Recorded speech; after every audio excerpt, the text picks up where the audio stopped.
A principios de los 90, el dominio de Renault en la Fórmula 1 sin duda parecía ser un buen argumento para saltar al Campeonato Británico de Turismos. Pero como buenamente reveló el piloto Tim Harvey a Mark Hughes, el director de la revista Motorsport, tras esta historia existieron algunos matices. La década de los 90, como os digo, veía coronarse a Renault, bajo la dirección de Raymond Levy, y sus atractivos y eficientes modelos se vendían como rosquillas en los concesionarios. Y por otro lado, de forma profesional, la firma, que había cosechado una dilatada proyección en los rallies, ahora estaba arrasando en la máxima categoría, la Fórmula 1. Entre 1992 y 1997, 5 títulos de pilotos y 6 de constructores tendrían grabado un rombo, alternando con los colectivos de Williams y Benetton. Y justo entre medias de esta crónica, Renault tomaba una bifurcación en su camino para introducirse en las carreras de turismos, que estaban despuntando por toda Europa. Unos pocos años atrás, Renault ya había hecho incursiones de éxito sobre esta materia. Tenemos como ejemplo los Renault 21 Superproducción del campeonato francés y los Europa Cup también. La materia Grupo A, en este caso de los rallies, junto con el máximo exponente Kit Kat del Clio, engrosaban este currículum, pero ahora el recién redactado reglamento clase 2 de la FIA presentaba unos datos muy interesantes. Las temporadas 90 y 91 de BTCC, Campeonato Británico de Turismos, aunque no gozaron del éxito esperado, habían comenzado a atraer poco a poco a un buen número de fabricantes, incluyendo las marcas japonesas. Ahora, 1992 ya contaba con un buen número de participantes. Los tickets de entrada de los autódromos comenzaban a agotarse y los patrocinadores y las televisiones estaban de muy buen humor. En este punto, bajo el conglomerado del Renault Dealer Racing, que estaba formado por personal y la financiación de algunos concesionarios del Reino Unido, se inicia un nuevo programa de competición para turismos.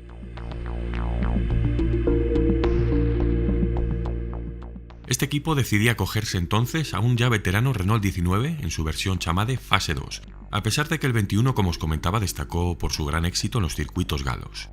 Sin embargo, para esta reciente disciplina y con vistas a los trazados británicos, el 21 se mostraría como un vehículo más bien torpe y pesado, de manera que como el Laguna aún estaba en crudo, se estaba terminando de cocinar, el Renault 19 era la única opción viable de Renault. Bueno, pues si no tenían suficiente con tener que partir de un vehículo bastante veterano, la empresa se topaba con otro gran inconveniente.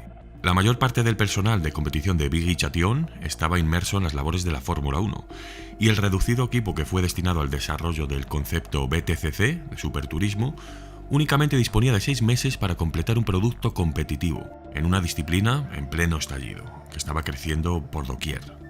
Y os preguntaréis en este punto por qué Renault recurre a la carrocería Chamade, más pesada y con unos datos menos dinámicos, si cabe.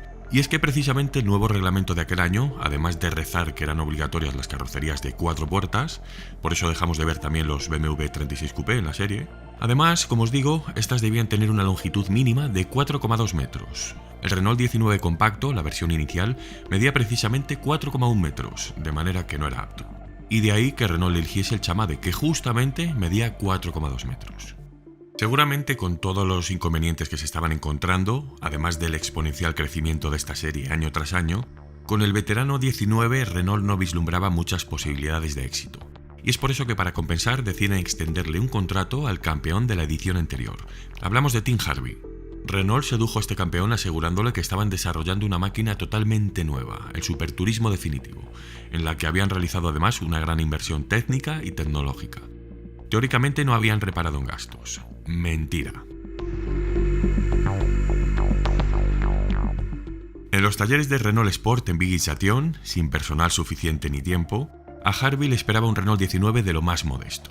Estas afirmaciones falsas por parte de Renault, además de seducir al piloto para que firmara el contrato, le habían aliviado en cierto modo el haber dejado el prolífico equipo BMW de Big Lee. Pero cuando Harvey llegó a los talleres de Renault en Francia y por fin vio su nuevo coche, según sus palabras, quedó horrorizado. Era un vehículo prácticamente de fábrica.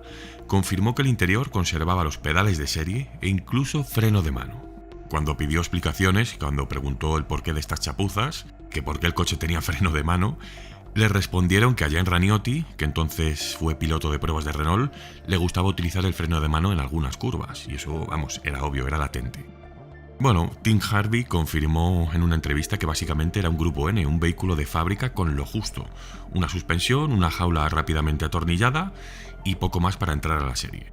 Y esto estaba sucediendo justo en el momento en el que los Super Touring ya estaban construyéndose utilizando tecnologías de la Fórmula 1, en especial para el desarrollo del diseño de las jaulas.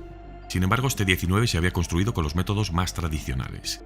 Y cuando Tim Harvey salió a probar el coche a la pista, sus peores temores se confirmaron.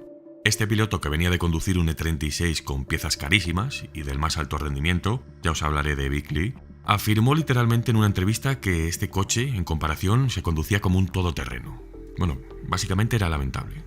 Continuó diciendo que la experiencia fue realmente horrible y que además, después de realizar algunos tests, Raniotti, que estaba allí también presente, se puso a hacer giros de 360 grados con el coche. Bueno, no podía creer lo que veía y estaba como en plan, ¿pero dónde me he metido yo, no? Y para colmo, aseguró que después de todo eso, el equipo va y se pone a almorzar vino y queso durante 3 horas. Fijaros qué panorama, perdonad que me ría, pero es que es cuanto menos gracioso, ¿no?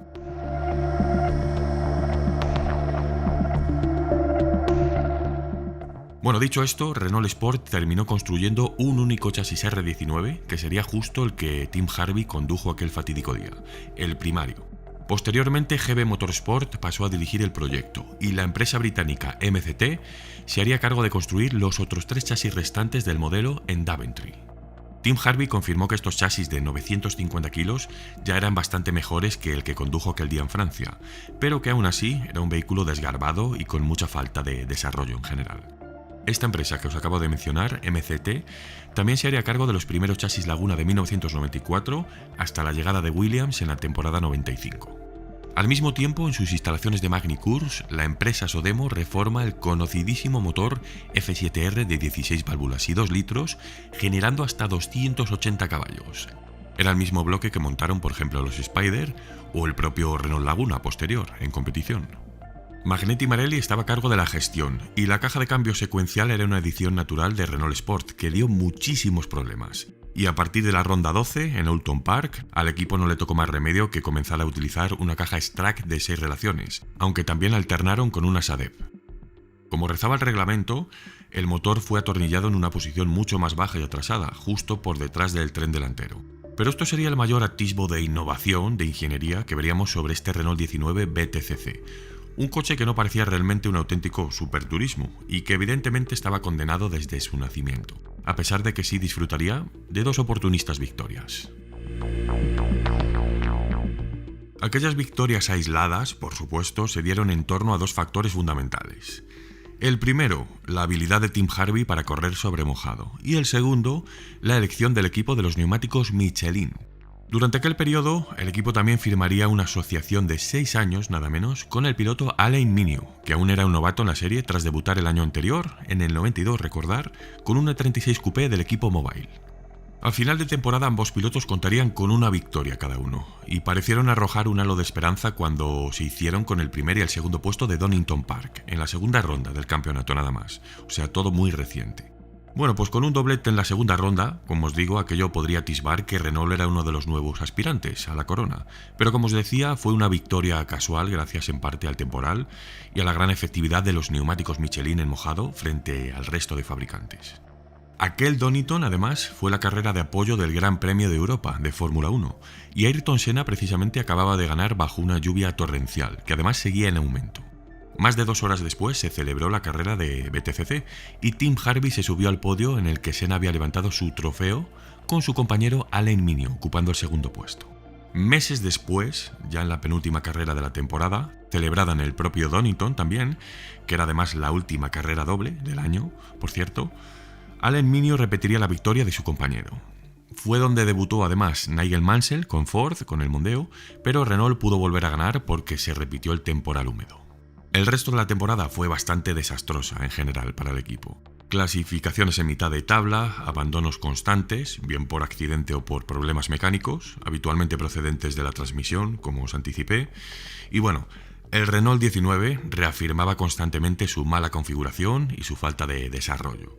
Con unos reglajes muy pobres y un comportamiento generalmente torpe, a menudo lograban apenas clasificarse por delante del puesto 10 de la parrilla. Sí que hubo un pequeño cambio, una pequeña evolución, pero nada, un pasito muy corto. A partir de la ronda 12 en Oulton Park, que os señalé que el equipo había cambiado la problemática caja de cambios por una X-Track. Pero GB Motorsport y Renault Dealer Team también realizaron algunos cambios en el motor que les facilitaría algo más de par para lidiar con esa torpeza del coche en general, y también intentaron solventar algunas complicaciones con el sobrecalentamiento. Sendos chasis sí que mostraron a partir de aquí alguna mejora a la hora de clasificar, ocupando el octavo, el séptimo puesto, pero los problemas de sobrecalentamiento persistían e influyeron en algunas retiradas más, de manera que aquí sí que el 19 Super Touring ya estaba condenado.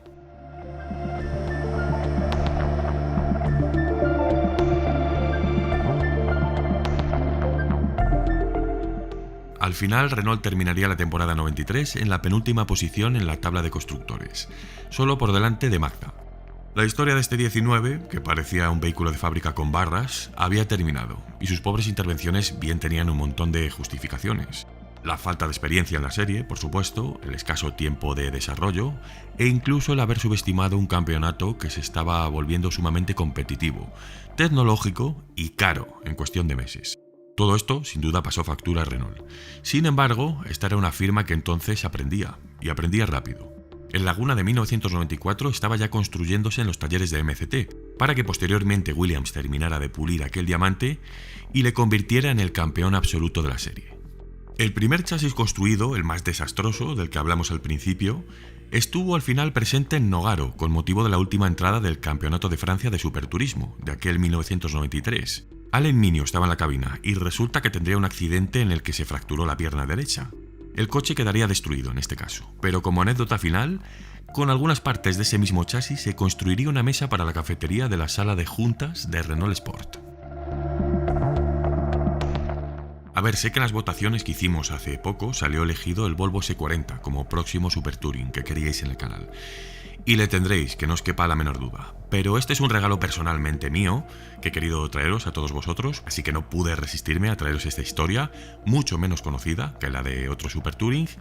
Espero que os haya gustado, es de las pocas veces de antaño que se puede hablar de un fracaso de Renault, pero aun con todo, yo reconozco personalmente que el coche me encanta, así tal cual está, prácticamente de fábrica, con sus barras, sus suspensiones y a correr, nunca mejor dicho.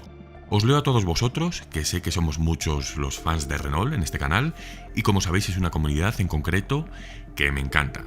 Gracias, como siempre, a los que os interese este mundillo y le practiquéis de forma personal, tenéis a Redia Motorsport, le llevo recomendando ya varias semanas en el canal, y por supuesto nos vemos el domingo, a las 21:00. Gracias.